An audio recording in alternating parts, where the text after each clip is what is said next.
Israel, who is tackling the video editing of this project, has asked me to answer this question as an introduction to our video series. Why did we start the Adventure Grading Project? Or, more to the point, why go to all the trouble of shooting and editing it into an amateur YouTube series? Well, the answer to that starts nearly 10 years ago when a group of friends from Ohio decided to haul our dirt bikes all the way out to Baja, California. That trip became one of the most amazing and most painful experiences of my life, but it also changed something in me. One trip became 5, the last 4 with the most adventurous wife that a guy could hope for. This year my son Alex got to go. He's 10 and grew up hearing the tales of these adventures to Baja. Tales about the places, the local people, the fellow travelers we've met, and of course the food. We're very food motivated adventurers. He has been waiting for his turn to join the adventure because the stories inspired him with that desire to go out and seek adventure. So we thought that maybe sharing this simple adventure might inspire some other family to get out and explore the world. Travel, to me, is education about the world firsthand instead of a book or a documentary or a magazine. If you go out and explore with your kids, I guarantee it will be a life experience they treasure, and the memories you share will be worth so much to your whole family. So we hope you enjoy this amateur video series.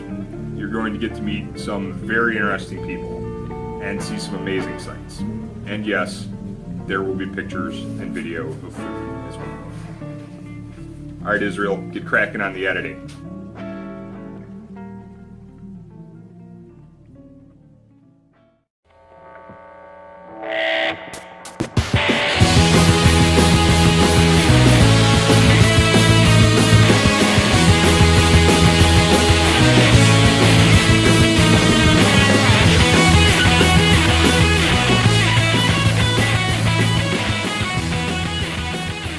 Okay, everybody, we made it. The flights were good. The first flight got in late, the second flight got us in early, and we are here at California Baja Rent-A-Car picking up our Jeep. Meredith, are you excited? Of course. Alex, are you excited? Yeah, not about packing this. Not about packing. I am not excited about packing either, because the problem is we're planning on doing a lot of camping for the next 2 weeks. So we've got to fit all of that in a standard Jeep Wrangler 2-door and still have room for myself and Alex.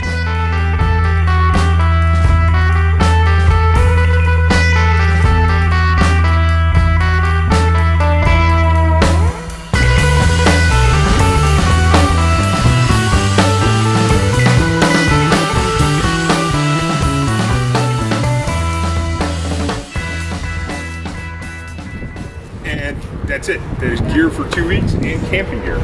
Camera gear. Oh, and the tactical camera bag.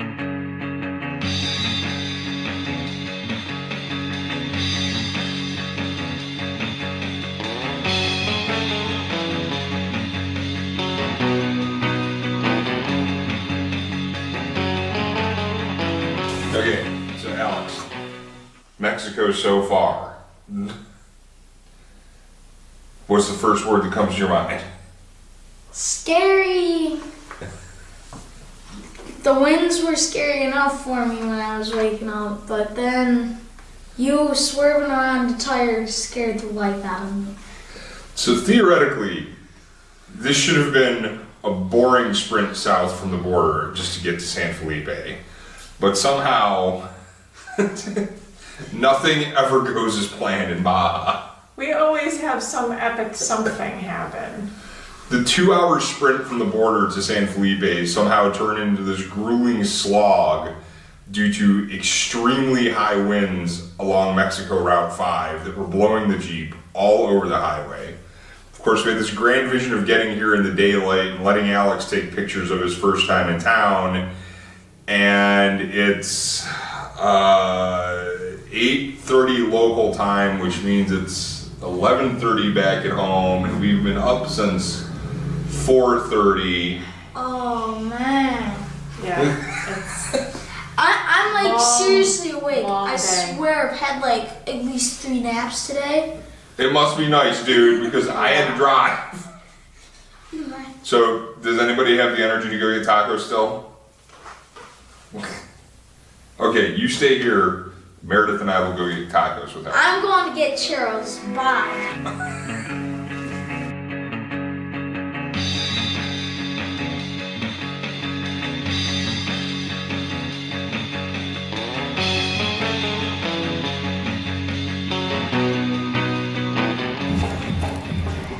Alex, you finally have churros. Real, genuine churros. What do you think? Are they making you dance out of sheer joy and happiness? I'm finally happy.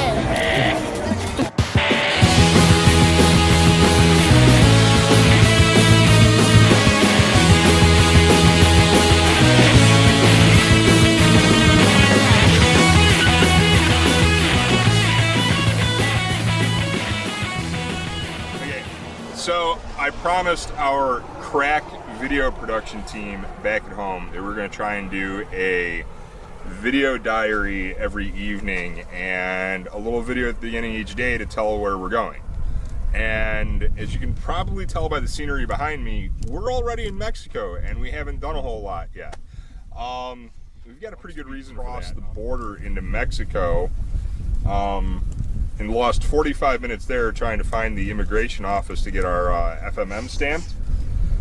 We encountered a bit of a windstorm coming across the dry lake beds. Down Route 5 along the dry lake beds, and just horrible, horrible crosswinds that were blowing sand across the road. It almost looked like whiteout conditions when you're driving in a snowstorm back at home.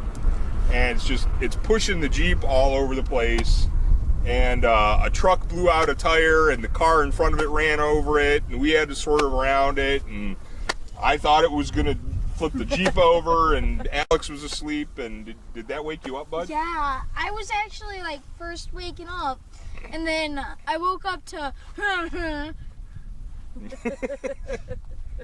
But everything's okay. We made it to San Felipe. We made it to San Felipe really late. We broke with tradition and actually got a room for the night. We did not sleep in a palapa. We're rolling south out of San Felipe today, and what are our 2 big destinations for today? Coco's Corner and Whale Camp. Yep, Coco's Corner, Whale Camp. Got a couple 100 miles to Whale Camp down Mexico Route 5. We're going to stop on the dirt section of Route 5 to visit the world famous Coco at his corner in the middle of the desert. But on the way, we're going to make a pretty cool stop. We're actually parked at the entrance of this place. It is the Valle de It's the Valley of the Giant Cactus. And we thought it'd be pretty cool to take Alex in and drive around in the Jeep and see. So we're going to go in. We're going to check out the Valley of the Giant Cactus here, just outside San Felipe. Solamente 4x4 only. Okay, so it's going to be a real off-road test of our rental Jeep.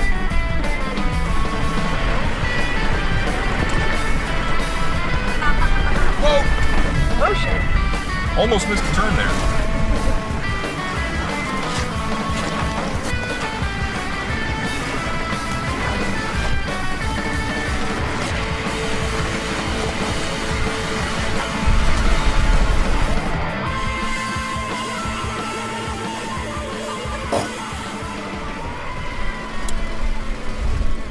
Scouting mission.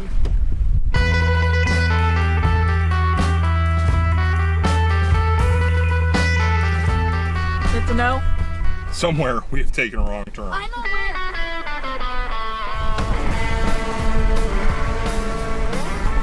There was rain in this area recently. It's a desert. If you have not noticed, it is a desert.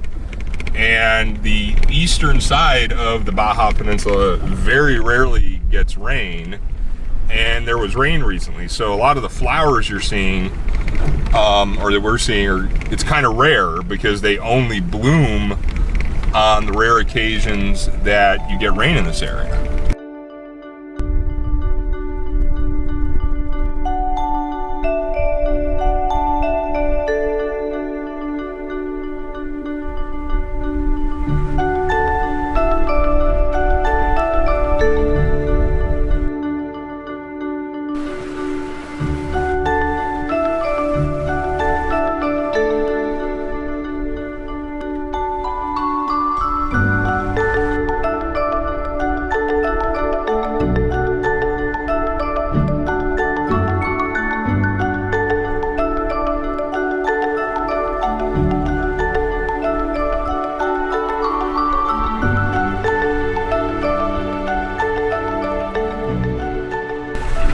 Seems like a good place to get out and check out the cactus. So how big are they? Are they as big as you thought? Yeah. Well, You were looking for a 2-story cactus, I believe. I think that's close to a 2-story house. That is a big, big cactus. Hey, look at that one. It's long. Gosh. Go climb it. Hey, check it out. I left the lights on the Jeep. Pro tip, if you're gonna go wander around in the desert, leave the lights on your vehicle so you can find it later. It's like really fascinating. This is what the cacti look like when they die and start to rot. There's all these individual, branches that are encased within the larger plant that become visible when they start to decay. So the little dead end thing that we drove up, that right there is the back side of it. So yes. Apparently it was a little scenic overlook offshoot with a little technical section.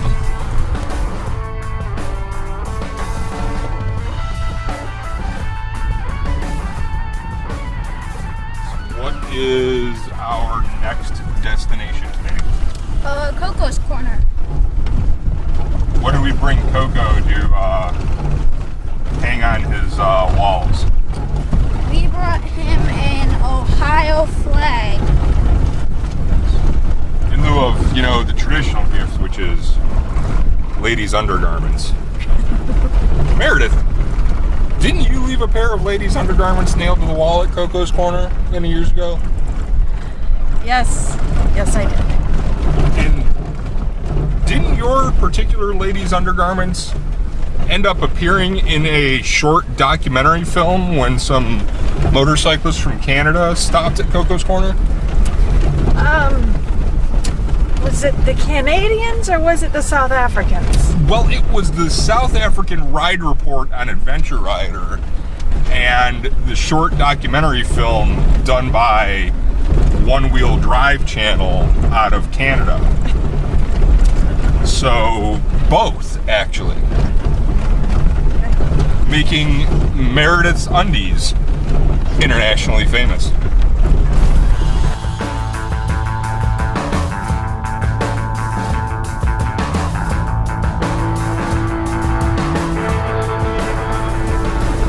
This is where the pavement ends. The paved section of Mexico Route 5. And you turn off of the new paved part of Mex 5 and you get back onto the old road.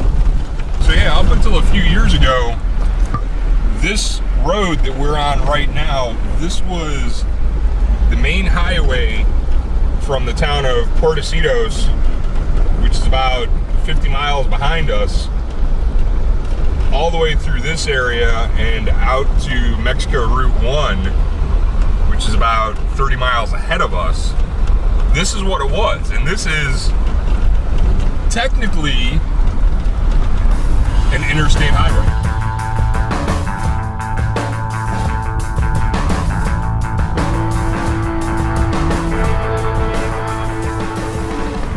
There are some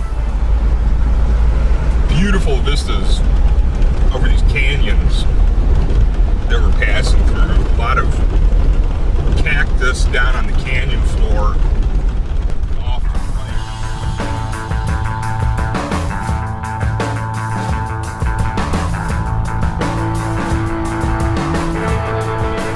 Alex, how's the ride? Oh, nice. Won't complain. I was hoping for some dirt road, and got some dirt road. As I almost faceplant into the seat in front of me. So we've got, if our calculations are correct, about 10, 15 miles of this to Coco's Corner. Yes.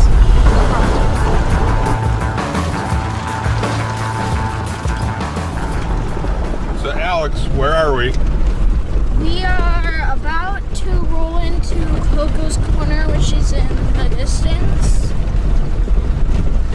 And It's easy to spot because of the reflection of the sunlight off of all the beer cans.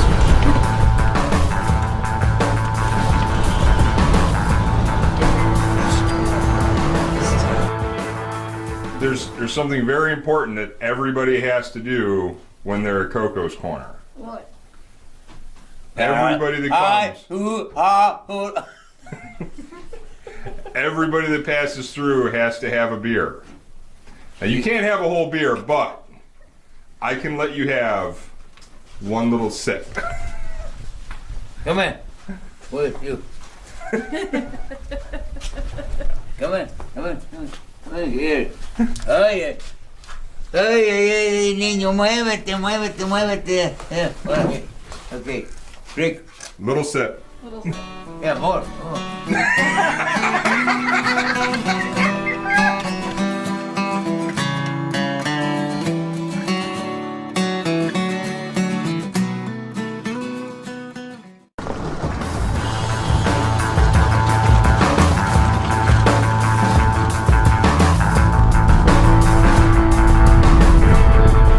Meredith's working me kind of hard. You know, between all the driving yesterday and driving today, because we're kind of sprinting down the peninsula to get to whale camp. And I think I need some rest, because we just rolled through a military checkpoint north of Vizcaíno.